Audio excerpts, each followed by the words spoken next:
de Darcey Mégué. Nous poursuivons toujours dans la prise en considération du rapport de la Commission autour du projet de loi numéro 3. Cette fois-ci, je reconnais, Monsieur le député d'Hochelaga Maisonneuve. Merci, Monsieur le Président. Projet de loi 3, un projet de loi qui, sous le couvert de grands principes, desquels on peut difficilement être contre, transparence, bonne gouvernance, démocratie, vient en réalité s'attaquer aux syndicats, aux représentants des travailleurs-travailleuses, vient enfreindre leur liberté d'association, s'attaque à la formule RAND, accentue la microgestion du gouvernement envers la démocratie syndicale, et c'est largement regrettable. Le cœur de cette atteinte se trouve dans le fait que le projet de loi vient diviser la cotisation syndicale, à mon avis complètement artificiellement, en deux parties. L'une principale et l'autre dite facultative. Cette dernière doit être autorisée annuellement et ne peut être utilisée que pour financer un nombre restreint d'activités, surtout les actions politiques des syndicats. Le ministre l'a lui-même amendé certaines parties de son projet de loi, mais ce n'est pas suffisant. Leur idéal, ça aurait été qu'il n'y ait pas de projet de loi du tout. On l'a bien vu au retour de l'été, le gouvernement avait décidé de faire de sa rentrée politique une rentrée hostile au milieu des travailleurs, hostile au milieu syndical. Il le fait à travers notamment ce projet de loi 3. Il l'avait fait plus tôt dans la législature avec le projet de loi 89, mais c'était un autre débat. Mais là, il voulait vraiment dire non, nous, on est dur contre les syndicats, et ça a provoqué le très étrange, très mal préparé d'ailleurs aussi, projet de loi 3. Quelques mots sur le travail en commission parlementaire. Monsieur le Président, moi, c'était mon 15e projet de loi, si je ne me trompe pas, avec le ministre du Travail, un collègue que j'apprécie et que j'ai appris à bien connaître dans les dernières années. Cela étant dit, le ministre, qui est un fin connaisseur de ces dossiers, un ancien avocat dans le milieu du travail, je dois le dire, par contre, je dois le souligner, ne connaissait pas du tout, mais pas du tout la réalité syndicale. Je lui ai posé à plusieurs reprises des questions élémentaires sur les cotisations syndicales. Il ne connaissait pas les réponses. Je pense que ça témoignait malheureusement d'une approche trop idéologique du gouvernement sur le dossier, où ils se sont contentés de vouloir faire des effets de toge. Peut-être qu'ils étaient inquiets d'être dépassés dans leur droite par Éric Duhem et le Parti conservateur du Québec, ce qui est arrivé de toute façon. Et ça a provoqué donc ce très étrange projet de loi et ce laborieux et relativement pénible travail de commission parlementaire, où des fois j'avais l'impression qu'on ne parlait pas la même langue, le ministre et moi, considérant le fossé des connaissances et des expériences, surtout, je dirais, en matière de gestion et d'administration d'une organisation comme une assemblée syndicale. Il s'est d'ailleurs fait inviter par le syndicat des cols bleus, je pense, de la Ville de Québec, parce que j'avais posé la question, avez-vous déjà assisté à une assemblée syndicale, vous, Monsieur le ministre? Il avait dit très honnêtement non. C'est bien correct, c'est pas à tout le monde qui a eu lieu l'occasion d'assister à une assemblée syndicale. Cela étant dit, si c'est le cas, d'habitude, on essaie un petit peu plus de se renseigner, puis de vivre cette expérience-là avant d'aller jouer donc dans des cotisations syndicales. Il a reçu une invitation. Je pense qu'il ne leur a jamais répondu, mais je pense que l'invitation tient toujours. Puis je lance l'invitation d'ailleurs à l'ensemble des collègues. Je suis certain que plusieurs syndicats seraient ravis de vous accueillir dans leur assemblée syndicale pour vous donner une expérience de à quoi ça ressemble. 3 volets donc au projet de loi 3. Le premier étant la transparence, dont la principale mesure était de forcer les syndicats à produire donc à chaque année des états financiers selon des principes comptables généralement reconnus. Une mission d'examen pour les syndicats de 50 à 200 employés, une mission d'audit pour 200 et plus. Mais c'est extrêmement exigeant, produire un tel document, Monsieur le Président, extrêmement coûteux aussi. Et plusieurs syndicats, surtout les plus petits, ils n'ont absolument pas les moyens financiers pour se conformer à cette exigence. Puis je sais de quoi je parle. Une de mes premières expériences syndicales, c'est quand j'ai participé à fonder un petit syndicat dans un musée, le malheureusement défunt musée Stewart sur l'île Sainte-Hélène.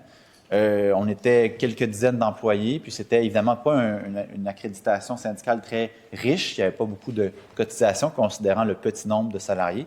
Alors, imaginez-vous aller payer des états de mission d'examen, des états financiers vérifiés par des cabinets de comptables à plusieurs milliers de dollars. C'est juste logistiquement et financièrement impossible. Ça a été long. Le ministre a fini par s'en rendre compte. Je faisais la blague plutôt sur le dossier des pharmaciens du projet de loi 15, où ça a pris à peu près 2 jours ouverts pour que le ministre change d'idée. La question des transparences puis des audits, là, ça a pris plusieurs mois, Monsieur le Président, parce que c'est dans un précédent projet de loi. C'est dans le projet de loi 100. On lui a fait comprendre qu'il fallait qu'il change ça, mais il a retiré ça du projet de loi 100. C'est revenu dans le projet de loi 3 tel quel, avec une autre approche. c'était compliqué. On a fini par adoucir un peu cette situation-là, parce qu'à place d'y aller sur le nombre de salariés, là, il a décidé d'y aller sur le montant, donc sur le revenu de cotisation qui était fait par les accréditations. Dans sa version originale du projet de loi 3, on y allait pour une mission d'examen pour des revenus syndicaux de 150 à 300 000 $ et une mission d'audit, donc le plus gros grade, comme 3 gradations, si vous voulez, là, d'état financier vérifié. Et la mission d'audit, c'était pour les 300 000 $ de revenus et plus. On a réussi à faire bouger un peu l'aiguille là-dessus. On a réussi à bien convaincre le ministre que même sa deuxième mouture n'était pas idéale du tout. Donc, dorénavant, c'est plutôt de 250 à 500 000 qui devront faire une mission d'examen et de 500 000 et plus pour la mission d'audit. C'est plus raisonnable, ça représente des frais de comptabilité plus raisonnables parce qu'on avait fait des calculs, puis dans son première itération, là, parfois, ça peut monter jusqu'à 20 % de vos revenus qui allaient être dépensés en frais de comptabilité. Ça commence à faire beaucoup, là, Monsieur le Président, quand 20 % de vos revenus sont consacrés à vérifier la dépense de vos revenus. On n'est pas du tout dans des paramètres optimaux de saine dépense, de saine gestion. Bref, ça bougeait un peu l'aiguille. On est content. Ça reste une mauvaise démarche gouvernementale quand même. Une autre minimisation des dégâts. On a obtenu la possibilité pour les syndicats de publier leur état financier sur le site Internet, parce qu'il y avait tout un débat sur comment ça doit être publicisé ou pas, ces états financiers-là. À l'époque de l'adoption du Code du travail, bien évidemment, Internet n'existait pas. Là, aujourd'hui, à peu près tous les syndicats, ou beaucoup d'accréditations syndicales possèdent une page web, une page Facebook, aussi des réseaux sociaux. Ils peuvent publier donc leur état financier ou le rendre accessible à travers ces moyens-là. Parce qu'autrement, le projet de loi prévoyait que c'était individuellement à chaque personne d'aller faire cette démarche-là. Ça pouvait être quand même assez lourd, tandis que si c'est déjà sur Internet, il n'y aura pas de permanence, parce que, évidemment, dépendamment de la taille, ce n'est pas tout le monde qui a des employés locaux de leur syndicat. C'est parfois quelques élus qui ont des tâches par-dessus la tête d'inspection, de grief, de formation, de commencer à l'envoyer à la mitaine, si vous me permettez l'expression, des états financiers à tout un chacun, ça pourrait être assez long. Donc, si on le met sur le site Internet, on remplit notre obligation au sens de la loi, puis tout le monde est content. Les états financiers publics, on a réussi à faire préciser au ministre, c'est un élément important, là, que ça pouvait ne pas comprendre la question des fonds de grève particuliers. Parce que dans la négociation de convention collective entre un employeur qui soit privé ou public et la partie syndicale, dans ce bras de fer-là, dans ce rapport de pouvoir-là, qui est la nature même donc du droit du travail puis du Code du travail qui en découle, ne pas trop savoir jusqu'où l'adversaire va tenir dans ce bras de fer-là, c'est un peu ça la nature de la bête. Alors, si on était obligé de rendre public tous les états financiers de toutes les sections locales, dont plusieurs possèdent donc parfois un petit fonds de grève local qui s'additionne au fonds de grève de la centrale, bien, ça donne un élément supplémentaire au patron pour voir combien de temps la partie adverse peut durer. Alors, évidemment, les syndicats n'ont pas accès aux états financiers des entreprises. Hein, c'est réservé aux seuls membres propriétaires d'entreprise ou à leur conseil d'administration. Alors, pourquoi eux auraient eu accès, donc, à l'entièreté de ce contenu-là? Donc, ça, c'est un amendement qu'on a réussi à aller gagner aussi, qui rend la chose beaucoup plus juste, je dirais, dans ce rapport de pouvoir, dans ce conflit-là, qui est la nature de la bête du droit du travail. Le projet de loi 3 prévoit aussi que les syndicats vont devoir faire un rapport annuel de dépenses, incluant notamment l'ensemble des dépenses des personnes élues, un résumé des activités financières liées aux cotisations facultatives et une liste des dépenses de plus de 5 000, 10 000 et 25 000 $, dépendamment donc de la grosseur. Pour un gouvernement qui n'aime pas la bureaucratie, ou du moins qui dit ne pas aimer la bureaucratie, c'est quand même étonnant parce que c'est beaucoup de paperasse qu'on est en train d'exiger aux différents syndicats du Québec. C'est vraiment rien à voir avec ce qu'on demande comme retour d'exigence pour les entreprises, incluant les entreprises qui sont largement subventionnées. Donc, il y a un deux poids, deux mesures assez patent ici, Monsieur le Président, que j'ai trouvé regrettable. Encore une fois, j'ai trouvé que c'est une approche très idéologique de la part de la CAQ, qui n'était pas dans l'efficacité, qui n'était pas dans la bonne gestion, qui visait, à mon avis, à ankyloser et à attacher un bon boulet à la cheville des organisations syndicales pour les rendre moins agiles et moins efficaces. N'oublions pas que tout ça est rajouté avec des sanctions pénales. Alors, s'il y a une virgule de mal placée dans un de ces rapports-là, bien, ça peut monter jusqu'à une sanction pénale de plusieurs milliers de dollars. D'ailleurs, c'était assez ironique parce que la même semaine, où on traitait de cet article-là. Il y avait Renaud Bré qui se faisait taper sur les doigts par le tribunal du travail pour non-respect de la loi anti-SCAB, donc disposition contre les travailleurs illégaux de remplacement. Puis, savez-vous quoi? C'est l'amende qui était donnée, là, la petite tape sur la main, c'était 7 000 $.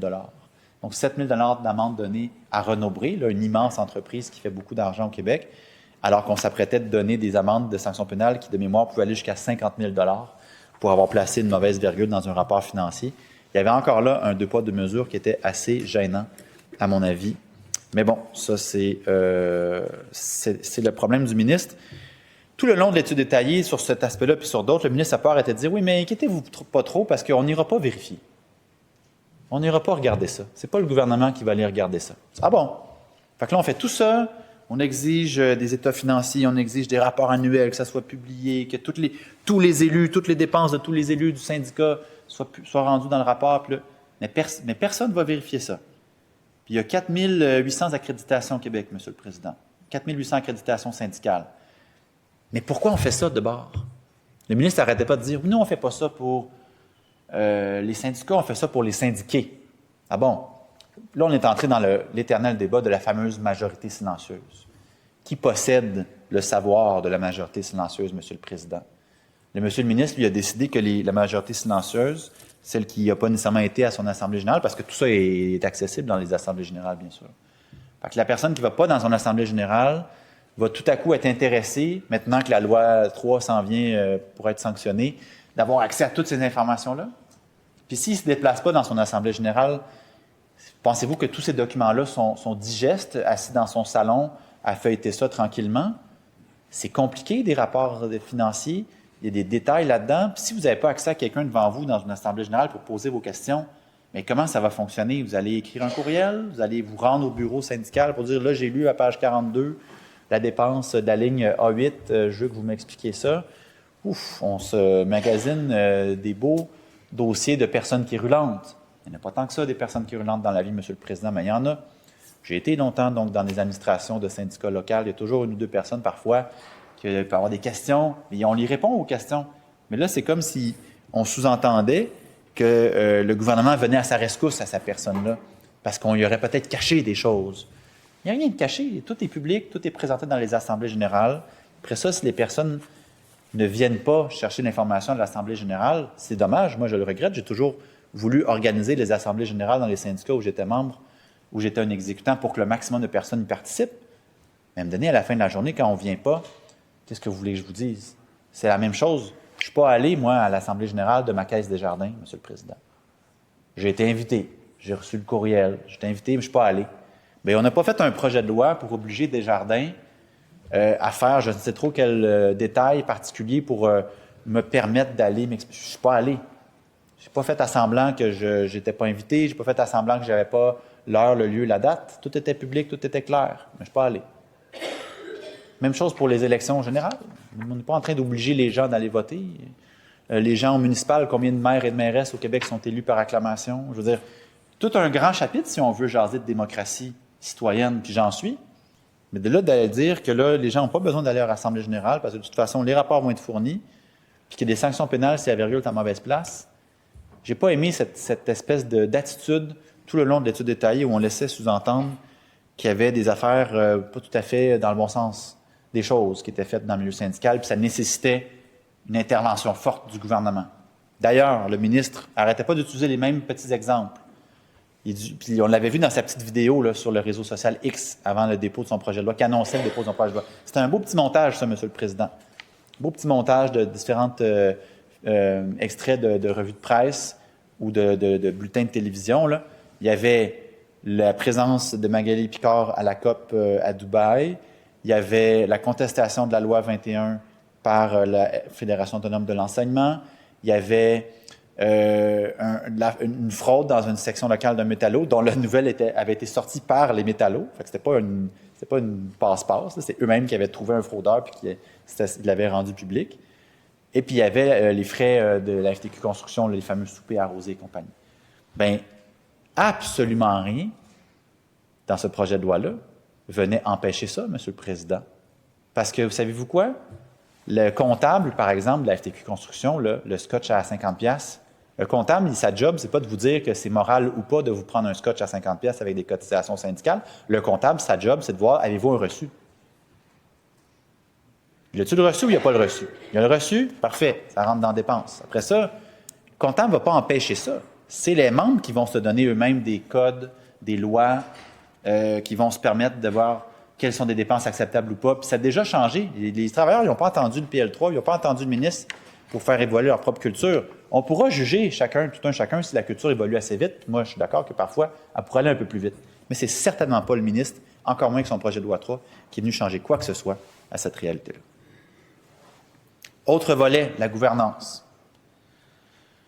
Les principaux points du volet donc, de la gouvernance, c'est d'interdire l'intimidation et les menaces, en plus de délimiter la manière dont peuvent se tenir les votes sur les cotisations facultatives. Évidemment, interdire les menaces, on est tous d'accord là-dessus. Personne n'est pour l'intimidation. Par contre, ce qui était étrange, c'est qu'on parlait d'intimidation qui serait venue des salariés, mais pas l'inverse. Mais bon, on a quand même été d'accord avec ce bout-là. Il fallait faire rajouter donc la protection contre l'intimidation et les menaces aussi. Le vote sur les cotisations facultatives, c'était quand même particulier parce que là, on imposait un vote sur 24 heures. Puis pas juste là-dessus, sur bien d'autres enjeux, c'était des votes sur 24 heures. Alors là, on est intervenu, on a dit, attendez, monsieur le ministre, là, un vote de 24 heures, c'est long. Ça ne dure même pas ça, un vote de 24 heures, les élections générales au Québec. Oui, il y a du vote par anticipation, mais le jour du vote, c'est même pas 24 heures. Puis là, on obligerait une organisation syndicale à étaler un vote soit à travers un truc en ligne qui coûte très cher quand même, soit à travers un bureau physique pendant 24 heures. Au début, c'était 24 heures d'affilée. Là, le ministre est venu dire non, pas nécessairement 24 heures d'affilée. Bien, merci. Il n'y a pas besoin d'avoir Jean-Paul qui tient un bureau de scrutin à 3 heures du matin dans un local en fond de l'usine. Ça, c'est déjà ça de régler. Bravo. Mais là, c'est 24 heures sur des périodes potentiellement coupées. OK. Coupées comment? À la discrétion du syndicat? Parce que le ministre n'arrête pas de se plaindre, puis ça avait été aussi utilisé comme exemple du fameux vote de l'Alliance des profs de Montréal pendant la grève des enseignants qui avait eu lieu tard le soir, tard la nuit. Bien, coudonc, un vote tard la nuit. Il y a toujours bien la question préalable qui existe comme mesure. Ça veut dire que les gens présents n'ont pas voulu utiliser la question préalable. Ils ont voulu continuer la discussion. Savez-vous quoi? Vous organisez un vote là, le soir pour entendre les profs qui sont en grève depuis plusieurs semaines sur une entente de principe qui est compliquée, qui est très technique, qui est longue. Puis les profs, ben, ils finissent la job, il faut qu'ils retournent à la maison, il faut qu'ils fassent à souper, il faut qu'ils couchent le petit. Puis après ça, ils se branchent. Fait que le temps de se brancher, faire les présentations techniques très complexes de l'entente de principe, ouvrir la période de questions, ben coudonc, c'est pas si étonnant que ça qu'on se ramasse à 1h, 2h du matin où est-ce qu'on vote. Je suis pas surpris du tout, moi. Après ça, c'est quoi la bonne heure à laquelle il faut voter, M. le Président? Le ministre n'avait pas de réponse. C'était-tu à 11h15 que c'était rendu trop tard? 11h30? 11h45? Le ministre n'a pas de réponse à ça. Il ne commencera pas à les micro-gérer dans le code du travail jusqu'à quelle heure on peut voter une ratification de convention collective. Qu'en est-il d'ailleurs, 24 heures, quand on veut ratifier une convention collective rapidement pour mettre fin à une grève, on obligerait la grève de se prolonger artificiellement 24 heures parce qu'il faut absolument que tout le monde ait le temps de voter avant de pouvoir arrêter la grève? Il y avait de l'absurdité là-dedans. On a voulu abolir cette section-là complètement. Le ministre n'a pas voulu. On l'a réussi à le diminuer à 12 heures. Presque encore, c'est une ingérence dans la façon de fonctionner des syndicats, avec aucun cas problème soulevé réel, puis des solutions mur à mur qui vont être difficiles à appliquer, qui vont rendre la vie assez pénible à bien des gens qui sont, dois-je le rappeler, parfois libérés, mais souvent bénévoles dans leur accréditation syndicale. Le dernier volet, c'est le volet de la démocratie. C'était le cœur du problème du projet de loi 3. Les fameuses cotisations dites facultatives, une attaque directe à la formule RAND. La formule RAND, c'est quoi? C'est un juge qui, dans les années 50, a considéré que s'il y a une augmentation de salaire négociée dans un endroit qui s'applique à tout le monde, bien, tout le monde va cotiser au syndicat qui a été chercher l'augmentation de salaire. C'est un peu le principe des impôts. Tout le monde bénéficie de système de santé, du système d'éducation, etc. Bien, tout le monde cotise. C'est un peu la même logique. La formule RAND, le terme est resté. Bien là, le gouvernement a commencé à dire, oui, bien là, il y a des dépenses qui sont correctes. Là, quand ça concerne les conditions de travail, ça, c'est correct. Ça, c'est du principal. Mais quand ça concerne d'autres choses, là, il y avait des catégories là, assez larges. On parlait de publicité, on parlait de campagne politique. C'était un bout assez bizarre parce que le ministre a dit une chose et son contraire à plusieurs reprises. Là, c'était du facultatif. Puis là, on a commencé à creuser. Mais là, Si la campagne de publicité, elle s'adresse juste aux membres, OK, ça c'est correct, ça c'est du principal. Mais si elle s'adresse juste aux membres, mais dans un endroit public, comme un babillard syndical, par exemple. Il y en a ici même dans l'Assemblée, quand on sort par la porte 6, il y a un babillard syndical là, pour les employés de l'Assemblée. Bien, ça ne s'adresse pas à moi. Je ne suis pas membre du syndicat des employés de l'Assemblée. Mais je le vois, le babillard. Fait que là, ça compte-tu comme du principal ou ça compte comme du facultatif? Le ministre improvisait complètement des réponses à chacune de ces questions-là, M. le Président. C'était un peu spécial. Je me suis passé la réflexion, je me suis dit, vous le savez, dans le droit ici qu'on fait à l'Assemblée nationale, quand des articles de loi sont contestés puis ça monte devant les tribunaux, il y a toujours la recherche de ce qu'on appelle l'intention du législateur. On apprend ça très tôt dans les cours de droit à l'université. Quelle était l'intention du législateur? Puis là, on va fouiner pour la trouver dans les procès-verbaux de l'étude détaillée du projet de loi en question et de l'article en question. Bien, bonne chance aux personnes qui vont avoir la tâche de trouver l'intention du législateur sur les cotisations facultatives et les cotisations principales. Bonne chance, parce que tout a été dit.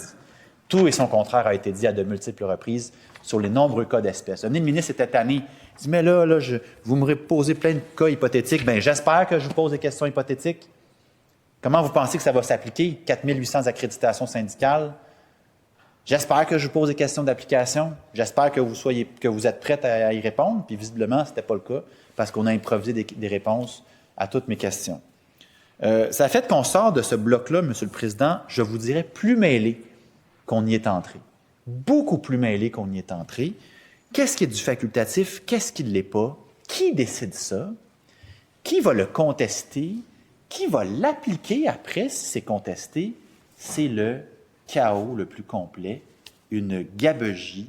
C'est assez étonnant la manière dont le ministre a construit son projet de loi parce que moi, je suis convaincu que son raisonnement est le suivant. Il le sait très bien qu'il s'expose à une poursuite devant les tribunaux basée sur les trilogies de décisions, dont la décision Saskatchewan de la Cour suprême des dernières décennies, et surtout le droit d'association qui est protégé par la Charte québécoise et par la Charte canadienne.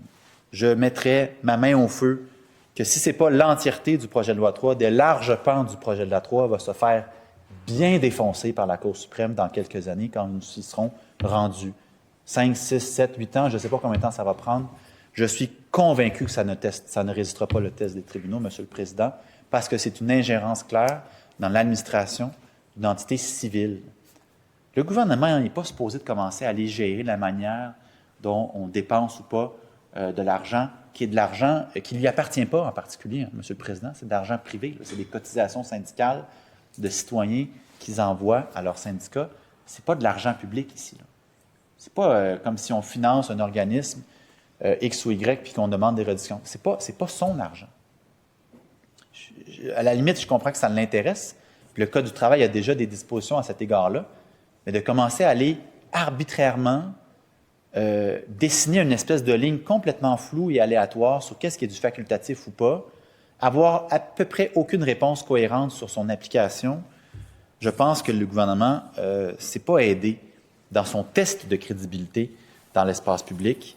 Et assez tôt, la partie syndicale a compris qu'il n'y avait plus grand-chose à tirer de ce gouvernement-là en matière d'application sérieuse d'un dialogue social. Je sais qu'aujourd'hui même, en fait, s'ouvraient les États généraux du syndicalisme à Drummondville. C'est drôle parce que quand moi-même j'étais syndicaliste il y a plusieurs années de ça, ça se jasait donc de faire les États généraux du syndicalisme. Ça a ouvert aujourd'hui, 2 jours, 500 délégués de différentes centrales, un bel événement, je les salue d'ailleurs, j'espère que ça se passe bien. On est à des années-lumière ici avec le projet de loi 3 d'un dialogue fécond avec la société civile en matière de droit du travail. Et je pense que ces articles-là sur la question des cotisations dites facultatives est l'espèce de symbole de la fin du dialogue social du côté du gouvernement de la Coalition Avenir Québec. J'ai vu pendant la course à la chefferie la députée de Sanguinet reprendre à son compte le projet de loi 3 en disant « On va aller jusqu'au bout du projet de loi 3 parce qu'on veut de l'efficacité dans les entreprises du Québec. » Là, je n'ai pas compris d'où ça sortait, cette histoire-là d'efficacité. Les finances syndicales, je ne comprends pas en quoi ça affecte ou pas l'efficacité d'une entreprise. Est-ce que, quand on dit efficacité, c'est la présence d'un syndicat? Si c'est le cas, c'est un commentaire profondément antisyndicale. Je ne peux pas croire que c'était ça son propos. Peut-être qu'elle s'est mal fait briefer par son collègue, le ministre du Travail, qui l'appuie, si j'ai bien compris, donc dans cette course-là. Mais ça leur appartient. Fin de la parenthèse à ce niveau-là. Un projet de loi, Monsieur le Président, avec en particulier ce chapitre-là, bâclé, mal préparé, une connaissance assez pauvre de l'enjeu et de la manière et de la culture dont se développent des finances syndicales. Moi, ce que j'ai dit en conclusion, Monsieur le Président, c'est j'ai dit bonne chance là, pour trouver l'intention du législateur, d'abord, comme je le disais tantôt, et j'ai aussi salué le courage des futures personnes qui vont lever la main pour être trésoriers et trésorières de leur organisation syndicale. Ça va prendre une bonne dose de courage pour lever la main et dire « Oh boy, je vais aller essayer d'appliquer ça, moi, le PL3, la cotisation dite facultative. Qui va m'expliquer comment ça va marcher? Le risque que je prends en mettant la virgule à cet endroit-là plutôt qu'à cet endroit-là de recevoir une amende pénale jusqu'à 50 000 $, que mon dossier monte jusqu'au DPCP, qu'on m'associe presque comme un genre de criminel qui aurait voulu modifier les états financiers pour cacher des choses à des membres. Ça ne marche pas comme ça, Madame la Présidente. Ça ne marche pas comme ça. On aurait voulu que l'entrée en vigueur soit un petit peu reportée à plus tard, le temps d'essayer de comprendre, le temps d'essayer de laisser du temps au ministre puis à son cabinet, à la limite, de produire des outils pour les accréditations syndicales d'application. Mais non, c'était 6 mois. Vous savez, Madame la Présidente, il faut que ça soit en vigueur avant les élections, avant la campagne électorale. Sinon, à quoi ça aurait servi toute cette épreuve-là? Alors, le 1 an a été battu, malheureusement. C'est le 6 mois qui est entré en vigueur, ou du moins qui aura entré en vigueur. Moi, je termine peut-être là-dessus, Madame la Présidente. Là, quand on a eu l'immense manifestation à Montréal, 50 000 personnes dans les rues, ça faisait longtemps qu'on n'avait pas vu ça. Il faisait quand même froid en plus, c'était à fin novembre. Beaucoup de gens qui étaient fâchés de la manière dont la CAQ se comportait dans la société civile. On avait le projet de loi 2 à ce moment sur les médecins. Il y avait le projet de loi 1 sur la Constitution avec les attaques sur des groupes là, qui ne pourront plus utiliser de l'argent public pour contester des lois. Bref, ça grognait fort dans le milieu associatif au Québec. Et là, moi, je me suis dit, bon, quelle serait œuvre utile? Comment pourrais-je faire œuvre utile sur le projet de loi 3? Le ministre a compris que je suis contre, là, mais y a-t-il moyen d'essayer de trouver une voie de passage, au moins pour baisser la tension? Je lui ai dit, j'ai fait une sortie publique, j'ai dit, Monsieur le ministre, s'il vous plaît, peut-on diviser le projet de loi en deux? Peut-on, à la limite, là, passer un peu de temps pour essayer de trouver s'il y a quelque chose à faire avec la transparence, avec la gouvernance? C'est loin d'être parfait, hein? Je vous en ai pas fait une critique en long puis en large tantôt. Y a-t-il quelque chose à faire avec ces deux volets-là? Et laisser de côté le truc mal ficelé sur les cotisations dites facultatives. Je me dis, ça participerait peut-être à calmer les tensions, retourner sur la table à dessin avec les cotisations, voir s'il y a quelque chose à faire. J'en doute, mais au moins ôter le volet le plus conflictuel de ce projet de loi-là. Donc, c'est une proposition que j'avais faite en novembre. Ça a été refusé, malheureusement. Alors, on a un bilan, Madame la Présidente, de la législature assez catastrophique en matière de droit du travail. Il n'y a pas eu beaucoup d'avancées. Il y a eu le travail, l'interdiction du travail à 14 ans, mais c'est pas mal tout. Après ça, on a reculé. Hein? On a reculé dans le projet de loi 100 sur la santé et sécurité au travail pour la fonction publique, pour la santé et l'éducation, rompant ainsi la promesse du ministre. Reculer sur le droit de grève, reculer sur la construction, reculer sur les cotisations syndicales. On va reculer encore demain avec le projet de loi du ministre, probablement sur les décrets de convention collective, et on va surtout reculer en matière de protection de santé et sécurité pour les RSS dans les sites de la construction.